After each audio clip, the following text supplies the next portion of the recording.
The chance to shape your future is here. Learn and connect with exciting new opportunities.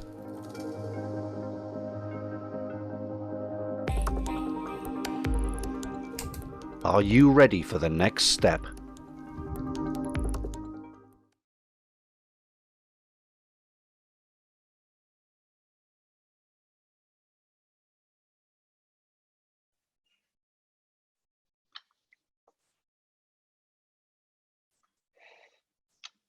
Okay, I think that's us ready, I guess. I presume that everybody is kind of in the audience and listening. So hi, everybody. Got Paul Shepherd here, founder of We Build Bots. Today we're going to talk about robotic process automation and conversational AI and how the two can play nicely to help businesses drive efficiencies across the enterprise. So got a very quick presentation to show you on this, and then we'll introduce the panel, and we will get into some of the questions and answers. Hopefully everybody can see this. Actually, can someone on the panel confirm that they can actually see the screen? Yeah, all good. Great, perfect.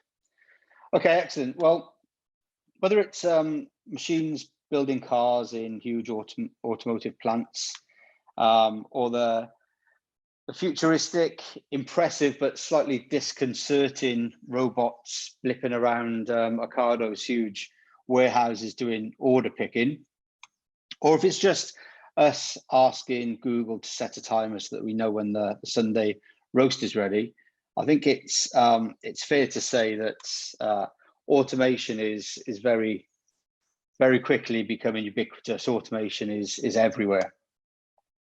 So I'm Paul Shepherd. I'm the founder and the CEO of a company called We Build Bots. We actually leverage automation to help organizations deliver better, faster, cheaper customer services. We do that through conversational AI, and we work predominantly within local government, but we're also working across transportation, education, blue lights, so lots in the public sector. And as I say, part of what we do is automating customer services through a very specific strand of conversational AI, which is, you'll probably all know, chatbots. I'm here today with two of my colleagues from different parts of the business. Patrick Hosh is here from a commercial perspective, and Patrick's got some really good insights because he's actually worked both sides of the fence. He joined us from Automation Anywhere, who are I think last valuation around about a $6 billion RPA company, probably one of the biggest in the world, alongside UiPath and Blue Prism. We've got one of our partners, we've got Karen also from We Build Bots, who actually helps us to deliver our bots into customers. So she's skilled and experienced in making sure that the conversational AI is as streamlined and as efficient as it can be, so that customers don't get caught in what we call conversational cul-de-sacs. We've got Matt Allen from eAutomation. Matt's one of our partners. Matt and his team are specialists in consulting around the wins that companies can expect around API, the kind of savings they can expect. He's got some great experience in the public and the private sector, and he's going to tell us some stories from there.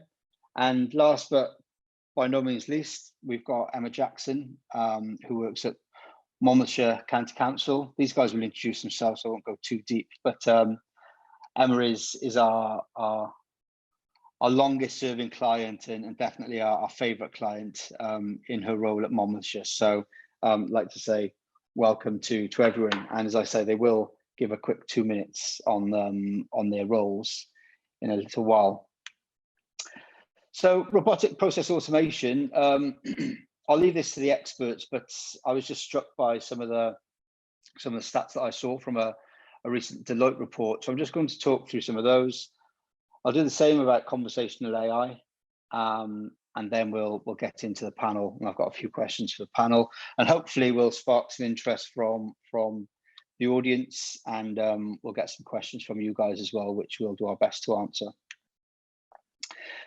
So RPA is not a new concept necessarily, but it's definitely gathering a head of steam. It's definitely rising to prominence, to the point that over 50% of enterprises have started looking into RPA, maybe started implementing it.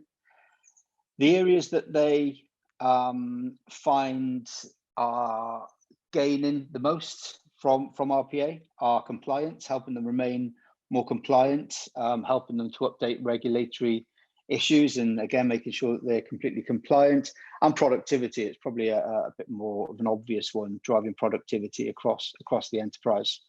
And probably most surprising from this Deloitte report is that in 5 years' time, if the growth trend continues, we'll see almost universal adoption of some form of RPA, or robotic process automation, across the enterprise.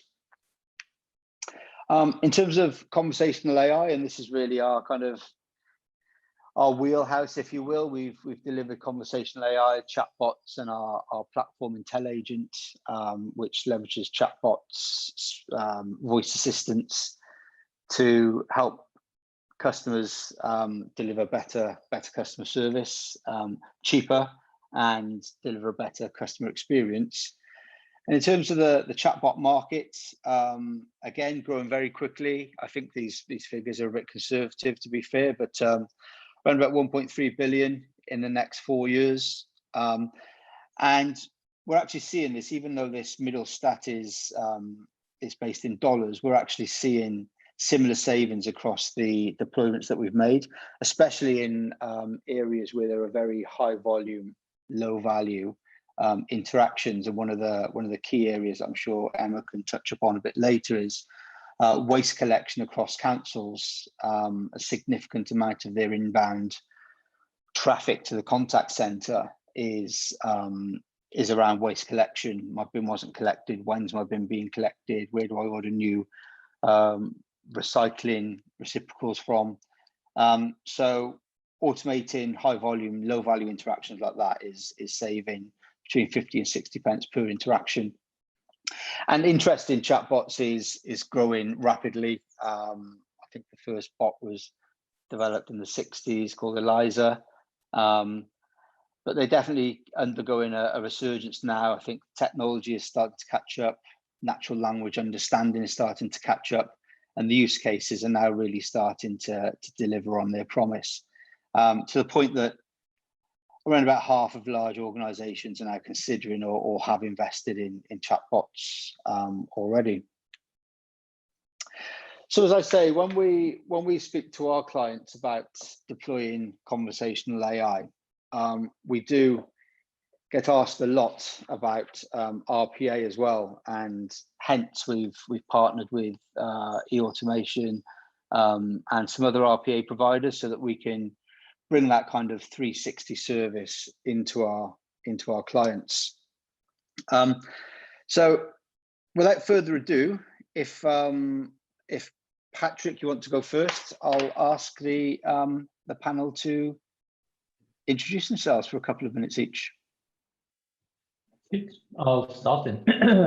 Patrick Koch, I'm the Chief Commercial Officer at Rebuild Bots, head up the sales and the partner network. It's quite exciting journey. As Paul mentioned, my background is automation, is RPA. So I've come from Automation Anywhere, where I was heading up the partner success team across EMEA.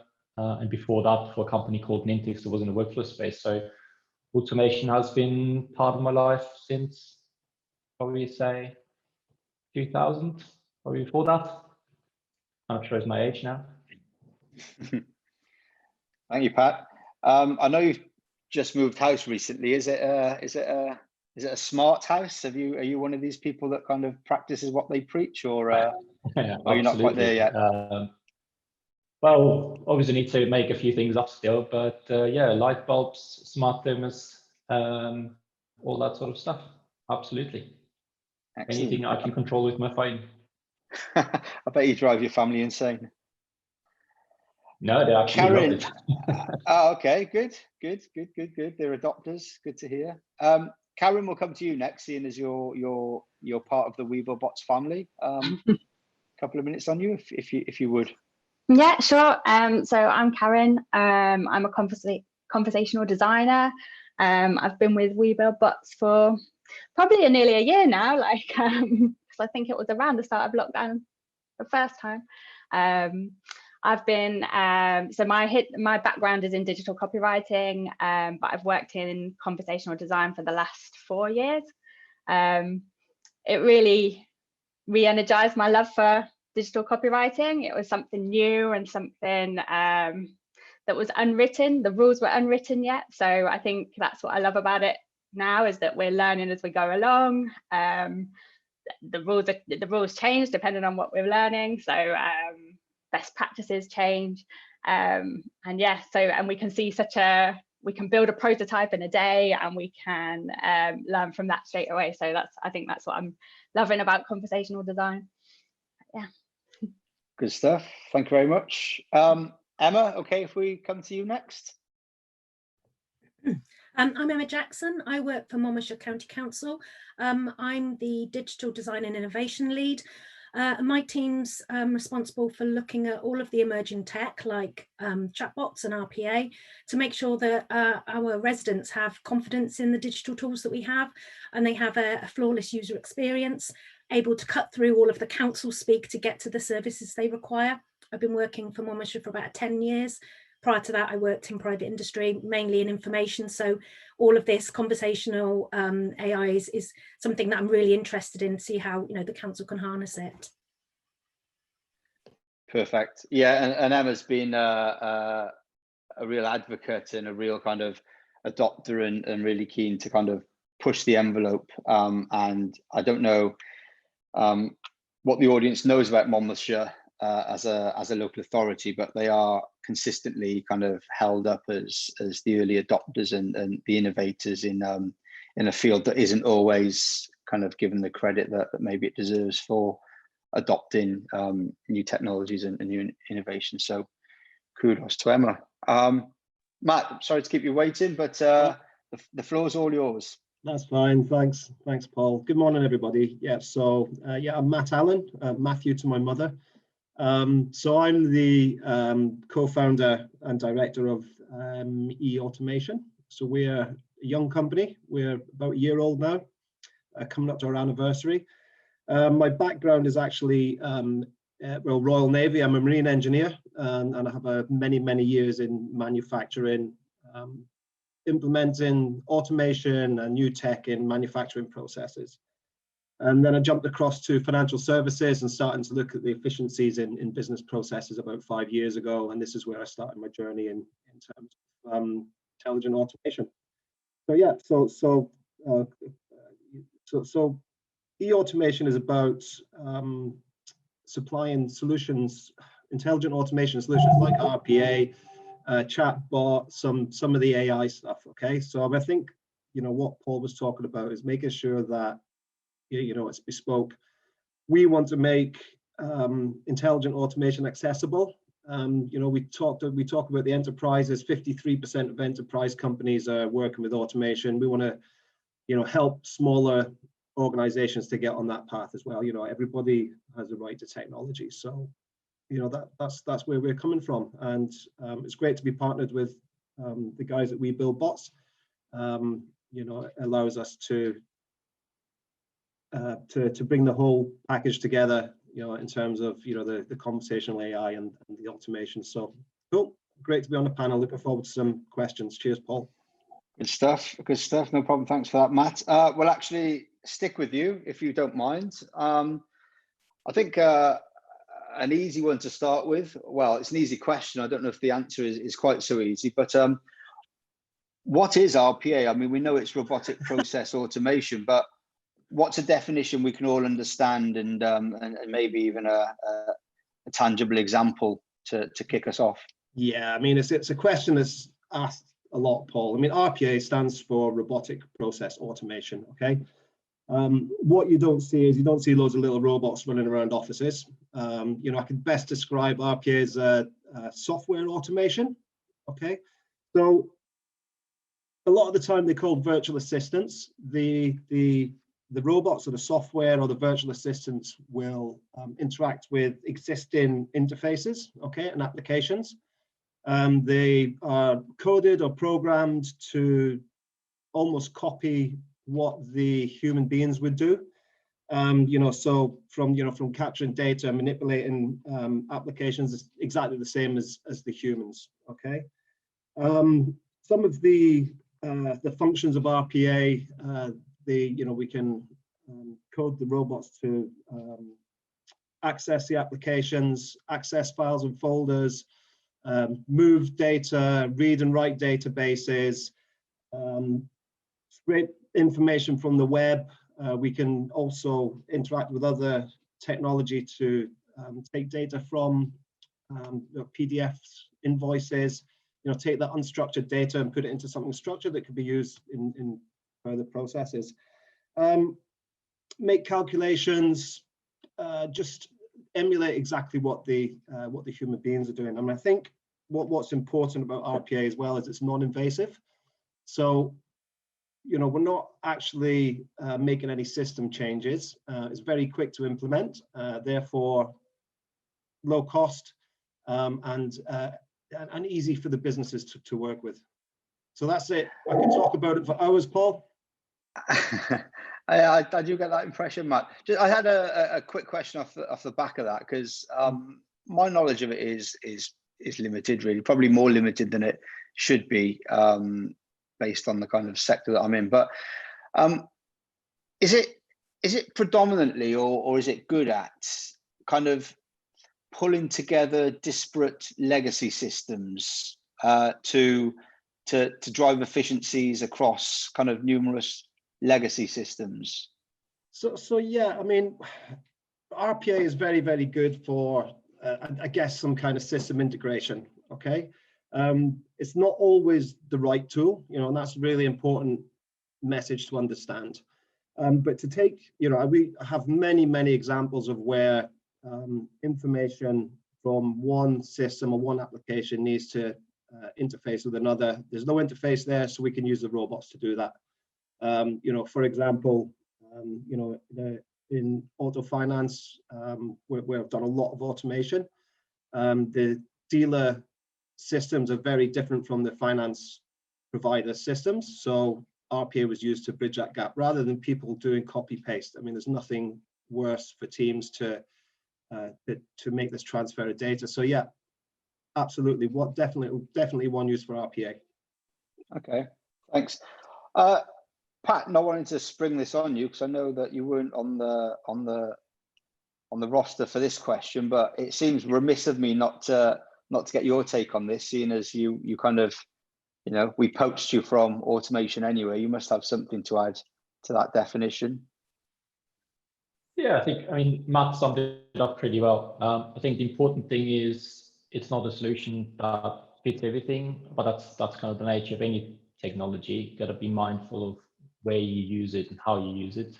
And overall, I think both sides, conversational AI and RPA, play really well together, because RPA is kind of the back-end processing engine versus conversational AI is really the front-end processing engine, and marrying them up is where the benefit comes for the customer, really. Good stuff. Thanks both. I got to say as well, in case anyone in the audience kind of picks us up on this, I know that conversational AI is actually a much broader kind of remit than chatbots, and there's some extraordinarily clever and creepy things that can be done with kind of very deep dive conversational AI.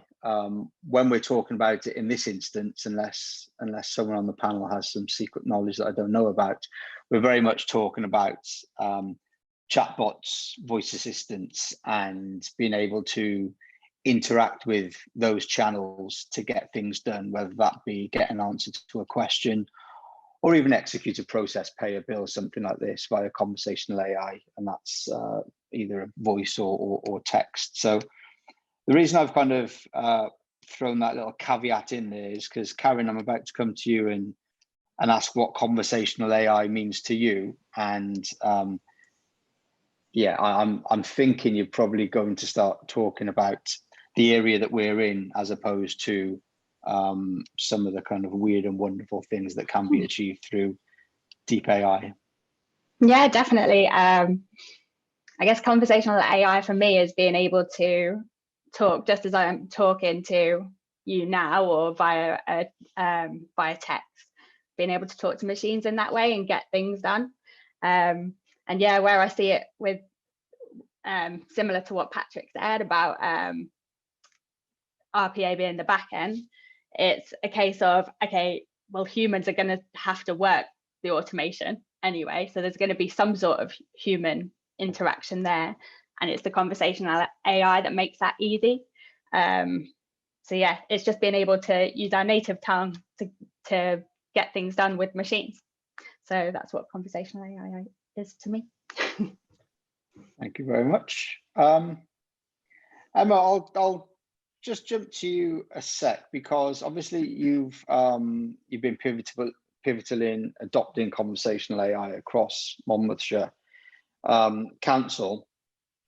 Can you talk about some of the work that we've done? That, you know, feel free to, you know, big us up, blow our trumpets, but just some of the tangible kind of use cases that you've kind of been able to deliver, and some of the help that you've been able to offer your citizens through what we've deployed together. Yeah, for us, you know, we were running a program about customer experience and looking at channel choice and not channel shift. And one of the things we looked at was our website and what people were going to it for. And as I said before, we know that we like to have a lot of council speak. We talk about HWRC centres, not a tip. So for us, it was about using conversational AI so that a resident could query us about the services that we provide in the way that they understand it, not in the way that we promote it on our website, on our forms, etc.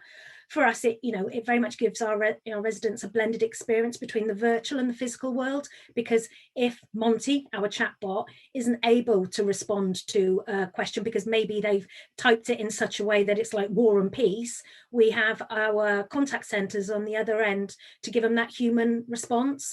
So really, it's about augmenting the human, giving the transactional, really easy to answer questions, that very easy way of finding the answers for our residents. We've had experience where we thought that there would be certain demographics or certain types of queries on Monty.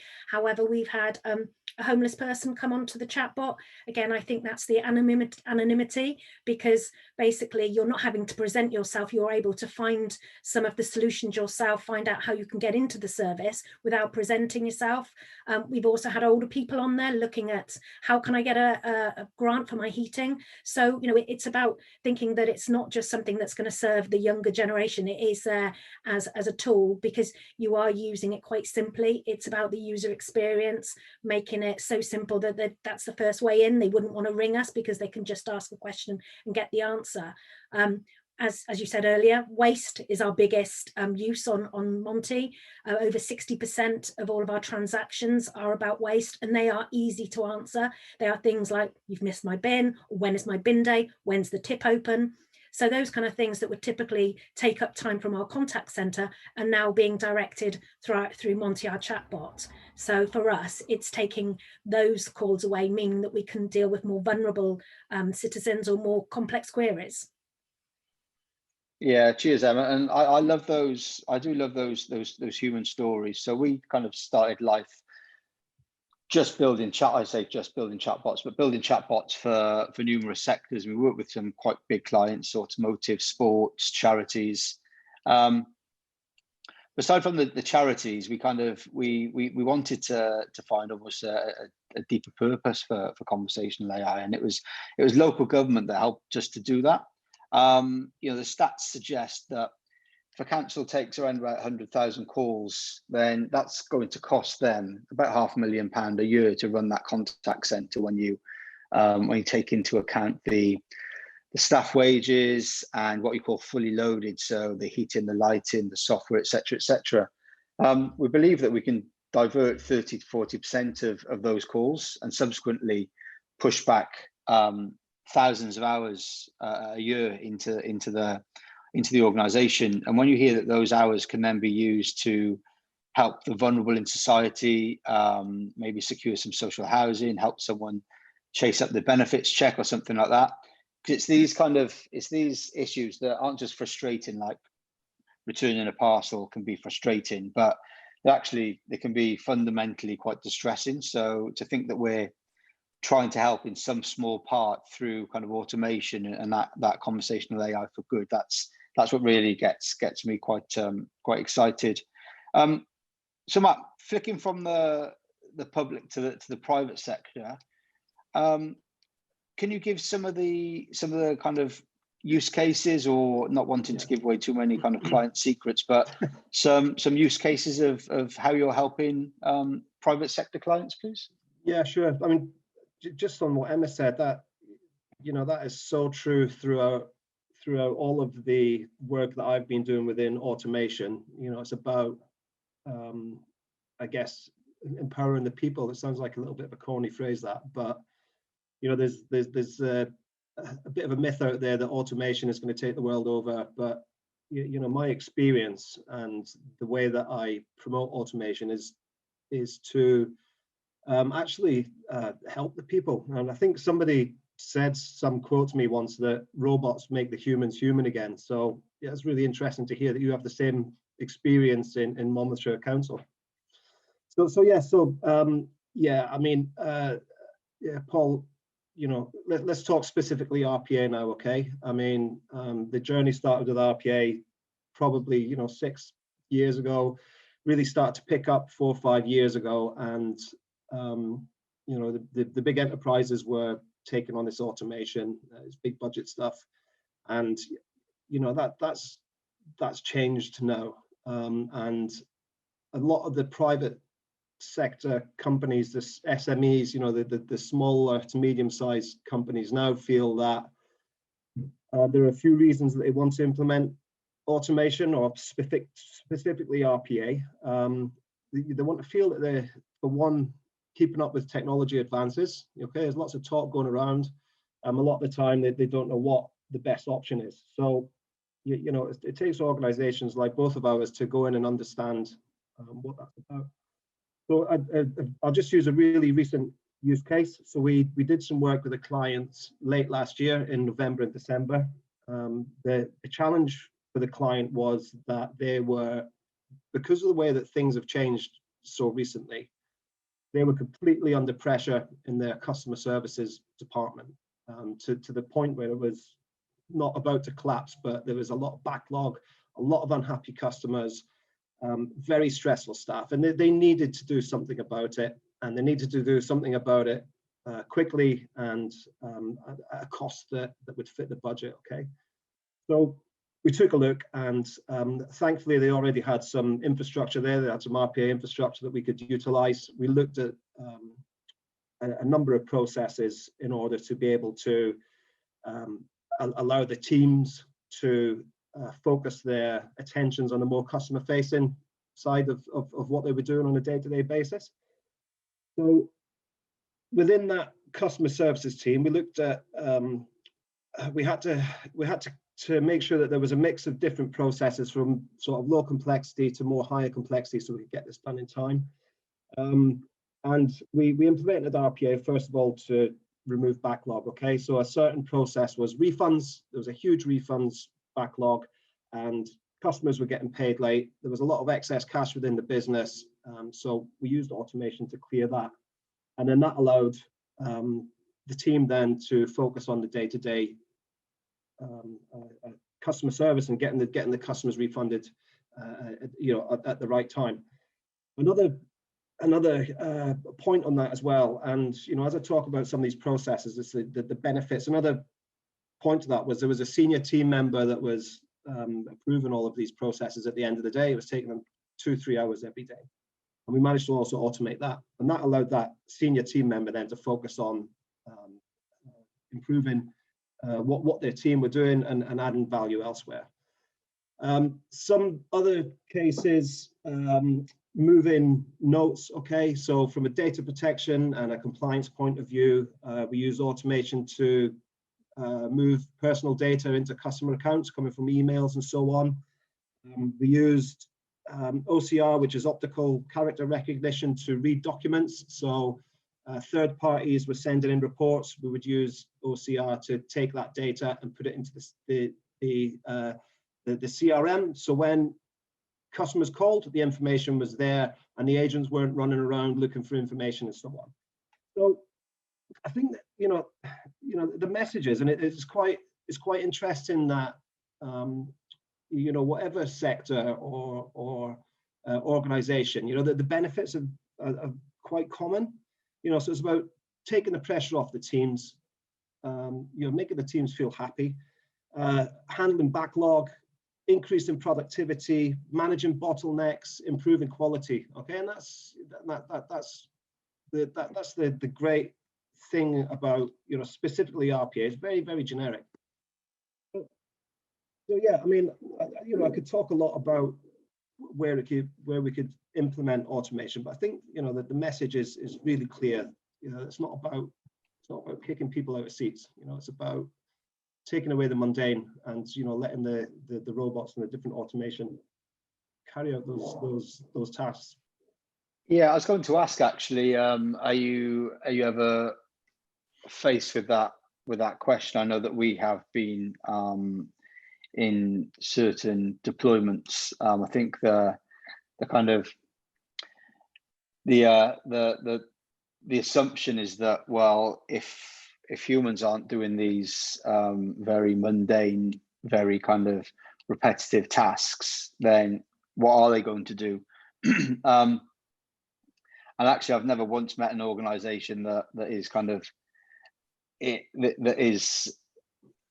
has got just enough work to do. Every organization we go into has got too much work to do, and it's the easy stuff that gets done, and it's the repetitive stuff that gets done, and it's actually the more complex stuff, the stuff that is more challenging and probably more exciting for employees. It takes a bit of kind of emotional intelligence, a bit of insight.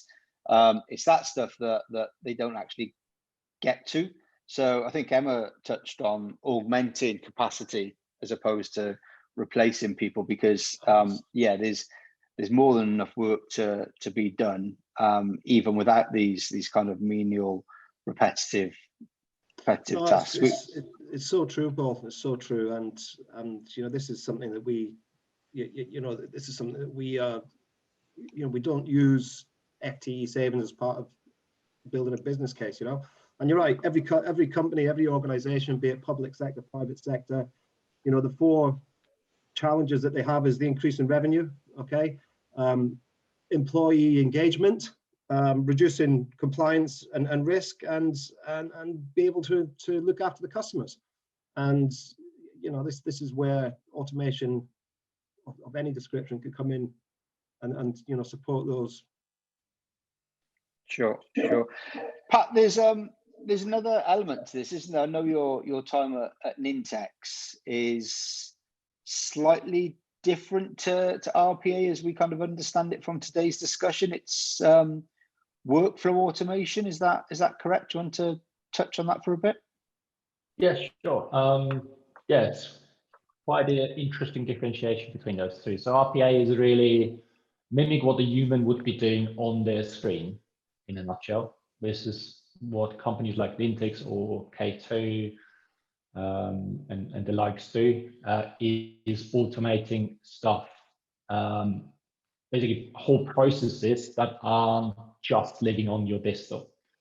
At a very simple scenario is like a leave request. You go and leave, in some companies you fill in a form, you log into a system, you fill in some details, it gets routed to approval to your manager. In most places they say yes or no, and then he comes back to you and says you're good to go on your holiday or whatever. That doesn't happen on your screen. That happens across different people's screen, different systems, and they all need to be married up, and that happens on the back end basically, so kind of hidden. Versus RPA, you need to have your machine somewhere, a desktop somewhere, where this kind of runs and mimics exactly what you would be doing as a human being. Thank you very much. Yeah, so again, it's quite an interesting blend. You came from Nintex to Automation Anywhere to now which is conversational AI. So yeah, great experience and a great steal for us. Yeah, and I think sorry, just to add to that, I think all three areas play really nicely with each other. So they're not in competition or anything. Again, the value is marrying those three up, finding the right use cases, marrying them with the right technology, and then play together and not separately. We don't really recommend not to have those siloed approaches where you go for one or the other. Look at the bigger picture of what you actually want to achieve, and then choose the kind of low-hanging fruit, and then on the back of that, choose the right technology for it. So it might be like collecting council tax is your priority, and making that easier for your citizens. So conversational AI might be better suited than a workflow or RPA piece.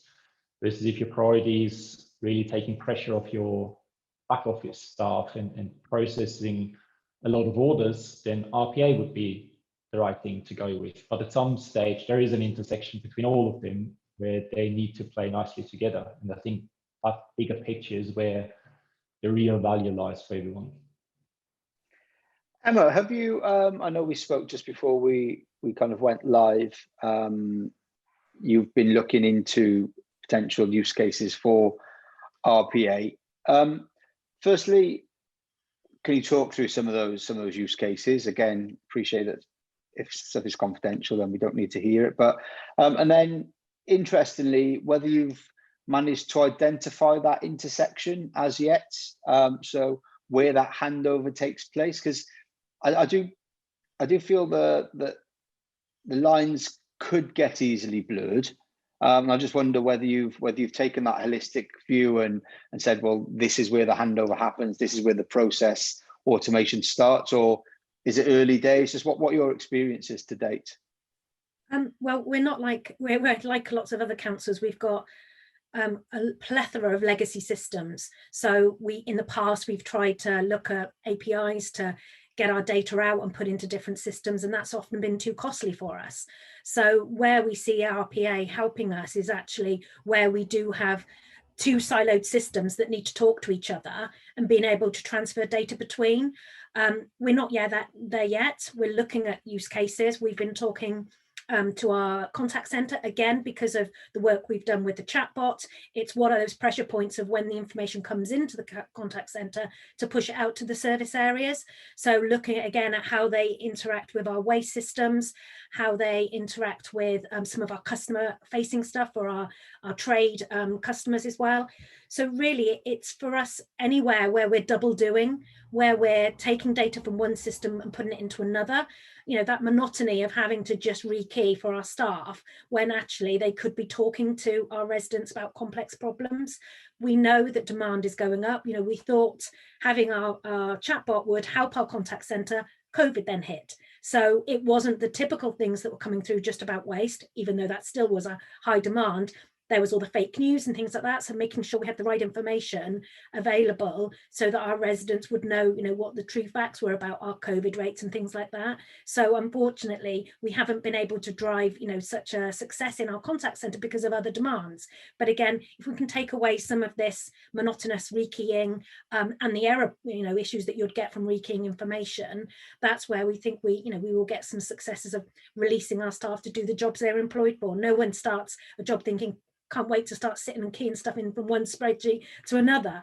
So it is early days. We're looking at things like free school meals. We're looking at things like where we have referrals and a social worker might have to key in a referral into a system. Well, surely it's better they spend time with the vulnerable person rather than doing the admin side of things. But we're not there yet. It takes time to take people away from their day job and look at that whole user journey.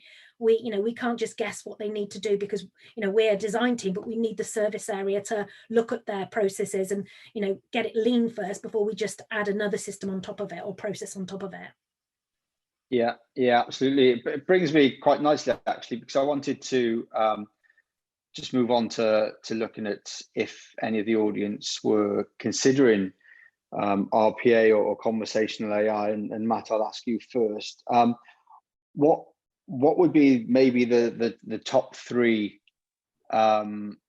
steps that they should take if they're literally coming away from here thinking, okay, I've got my head around it now, I understand some of the use cases. What's the next three stages? Okay, yeah, I mean, for me, this is really easy. Okay, and Emma, this may answer some of the points that you just made there. The first thing is start small. Okay, let's talk specifically about RPA. Okay, so implementing RPA is not an IT project. Okay, there's no policy changes. We don't have to be writing user stories and doing lots and lots and lots of analysis. Okay, because the processes already exist. By starting small as well, you can take away the risk of having to put lots of human resource into the project, and also you can take away the cost risk as well. Okay, so you don't have to spend 6 months building a business case and then go and asking the business for hundreds of thousands of pounds to then put an implementation project that might give you a return of investment after 3 years. Okay. With RPA, you can have a cash flow positive business case where you can pay for the investment within that first 12 months. Okay, and this is the first thing. If you start small, you can scale. Okay, you can add processes, you can change processes, you can have in-house developers, you can have in-house BAs. That's the first thing. Don't try to boil the ocean and scale it. The second thing, which is along the same line as that, is keep it simple. Okay, if RPA is not the right tool for the job, consider something different. Okay, basically you'd spend a lot of time trying to make that solution fit where it's not the right solution. Focus on those processes that are very, very repetitive, those processes that are rule-based, those processes that are going to have a big hit straight away. Okay, so that's the first thing. In terms of keeping it simple, approach it in an agile way. I'm not saying have a full agile approach, but use some of the methodologies. Okay, take some risks, expect change, keep it light. Okay, start dev quickly. Don't wait until 6 months till all the analysis is done. So that's the second thing. And the third thing that is really, really important, and this has been a theme of the conversations that we've been having this morning, is don't build a business case on full-time employee savings. Okay, this is something that a lot of companies try to do, and they can't make a positive business case. Okay, look at the other benefits. In my experience, the other benefits far outweigh any employee offset. Okay, I've seen very, very little. I think honestly, the only employee offset I've seen that is worth mentioning is a company that during a peak period, there were 2 peak periods during the year that have to employ 20 agency staff. Now they have to employ 50% of those staff. So there's a cost avoidance there. Build a business case on what's happening with compliance and risk and customer, the customer experience, the teams. What are you redeploying your skilled people to do? You mentioned something about social workers earlier on. You don't want professional people like that carrying out mundane tasks. You want them doing the job that they can do the best. So start small, keep it simple, have an open view on the business case. Great stuff. Cheers, Matt. I'm going to run through a couple of things if you wanted to do the same with conversational AI, and what I'll then do, Karen, so you can start preparing an answer, is I'll come over to you around more about what are maybe the 2 or 3 things that should be considered when you're actually constructing your chatbot. But from my kind of point of view and my experience, when we're building a business case, we talk very much about go and pull down your call volumes and the types of calls, similar with email data, because from there you can have a look at what the low-hanging fruit is, and you'll see that there's a lot of savings just by, as Matt said, starting small. So just pick 2 of those core topics, probably the 2 that are flooding your contact center the most, and build out 1 or 2 flows within your chatbot.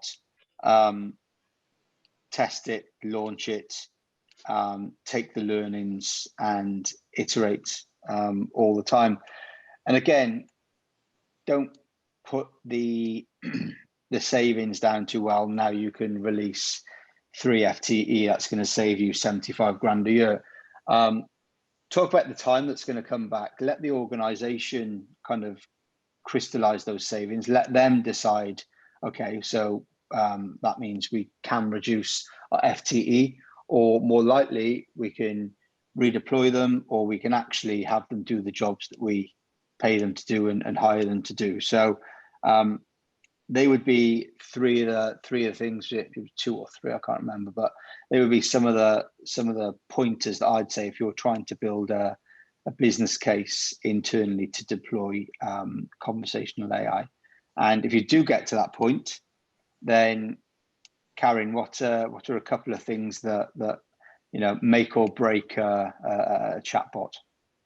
Yeah, sure. Okay. One of the things that I would say when you come around to writing your experience is to really relax the writing rules that you've got elsewhere across the business. Writing for a chatbot isn't the same as writing for a website. It isn't the same as writing an email. You can be a lot more personal on a one-to-one.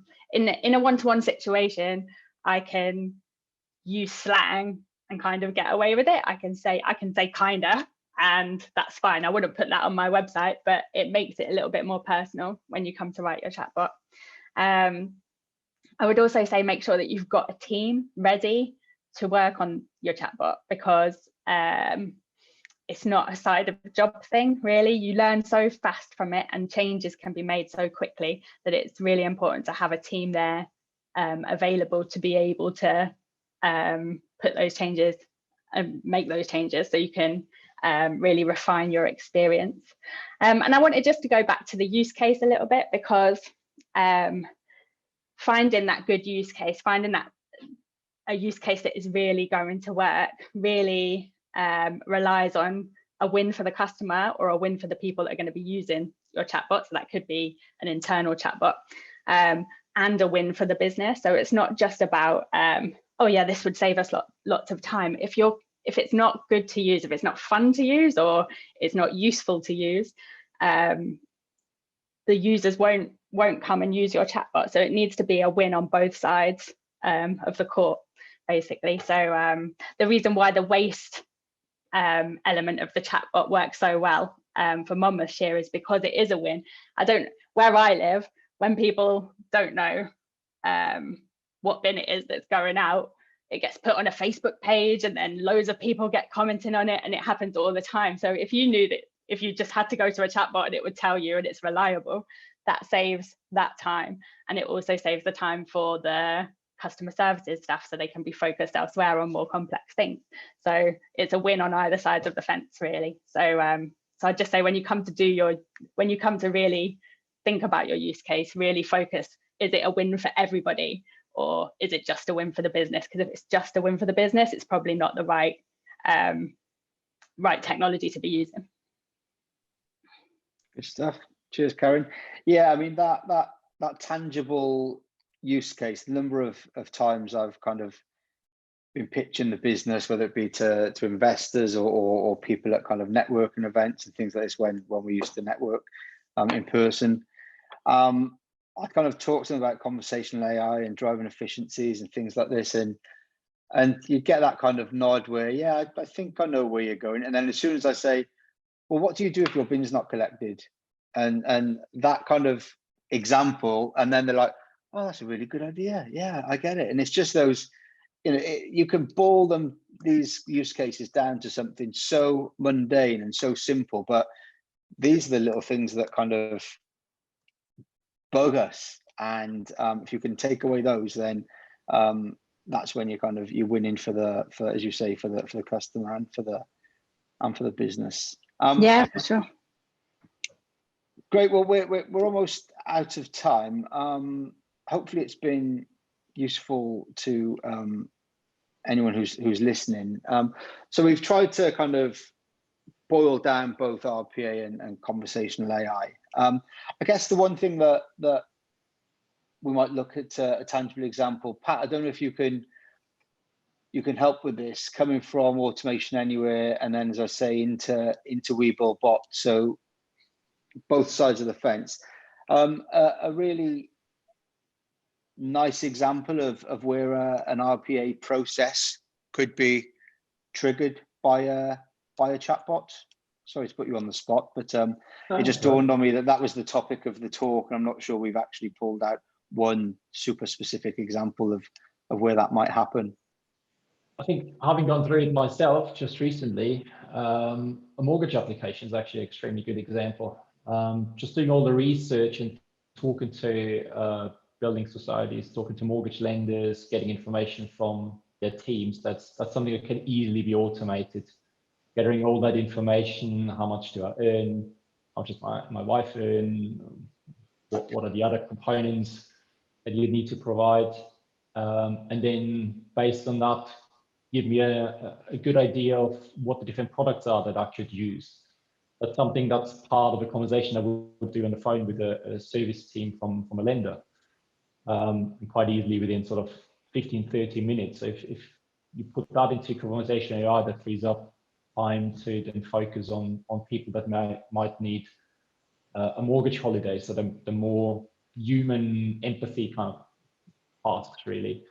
But that could easily then trigger an RPA process, because then the actual application for the mortgage is the one that takes days, if not weeks, actually. I mean, we were quite lucky. I'm still not sure how the lady did it, but we got it through in a couple of days. But traditionally, that's not a 5-minute conversation. So that's something that then can get handed over. All the data that you've already collected in your chatbot, handed over to an RPA bot, who then orchestrates all the different bits and pieces, puts the customer information to a CRM, gets a notification out to one of the team to work through the process and all that sort of stuff. As a user, you're obviously not going to sit there for 5 days in front of your computer to go through that.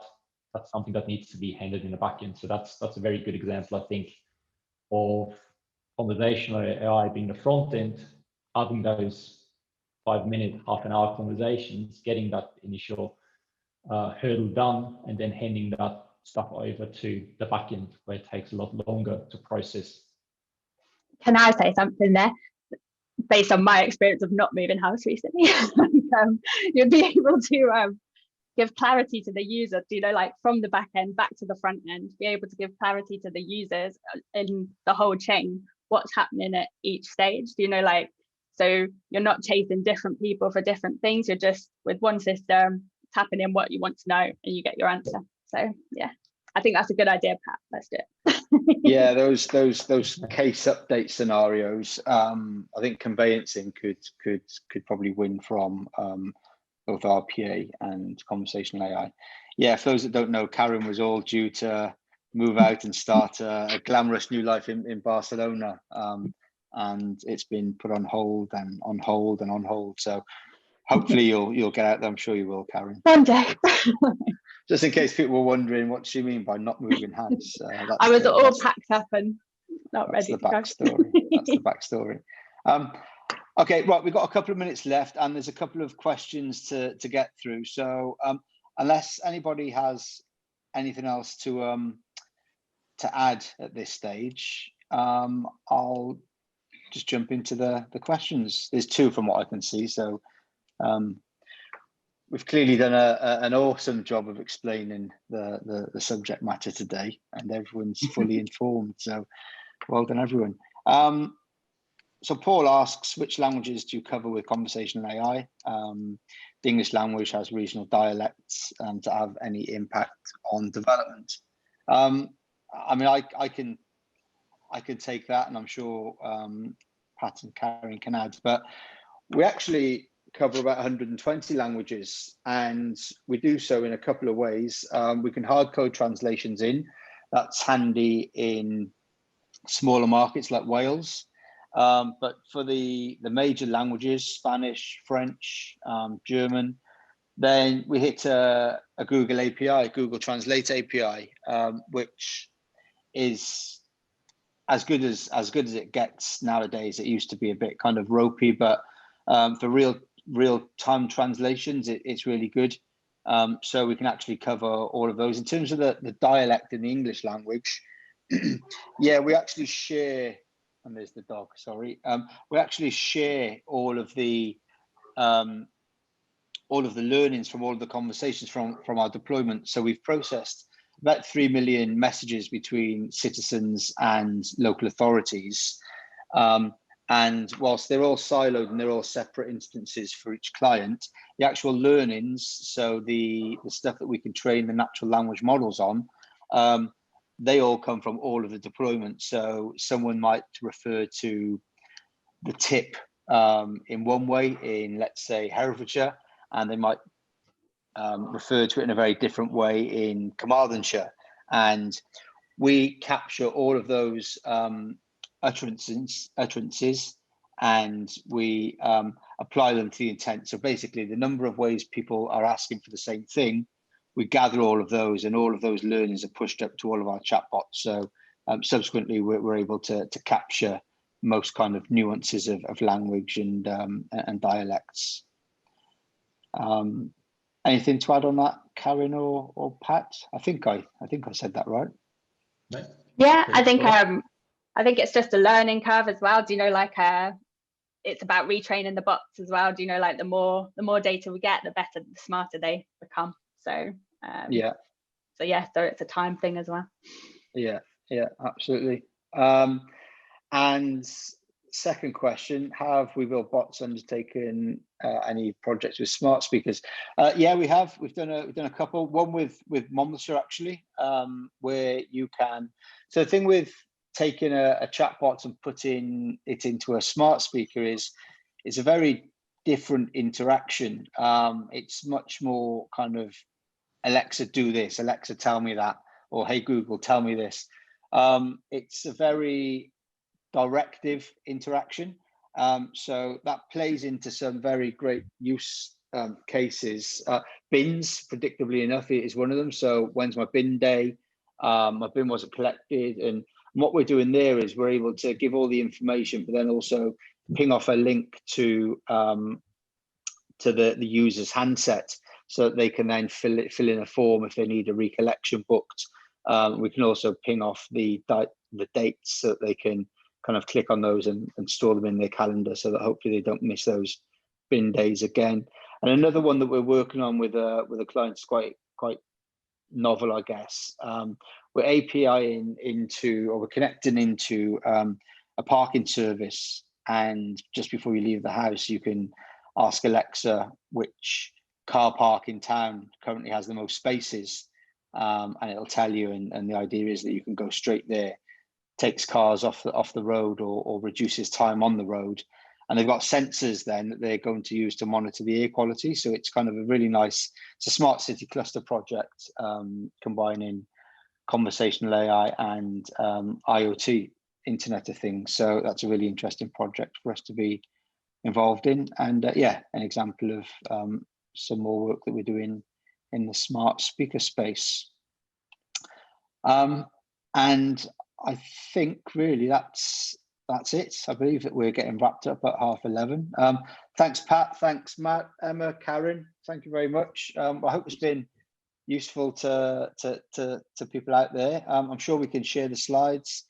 If any questions come through, happy to answer them. And I believe a video should start playing at some point soon. So thanks, everybody, and have a good day. Thank you for joining the Emerging Tech Fest. Join us again on our virtual live sessions or watch us on playback anytime, anywhere.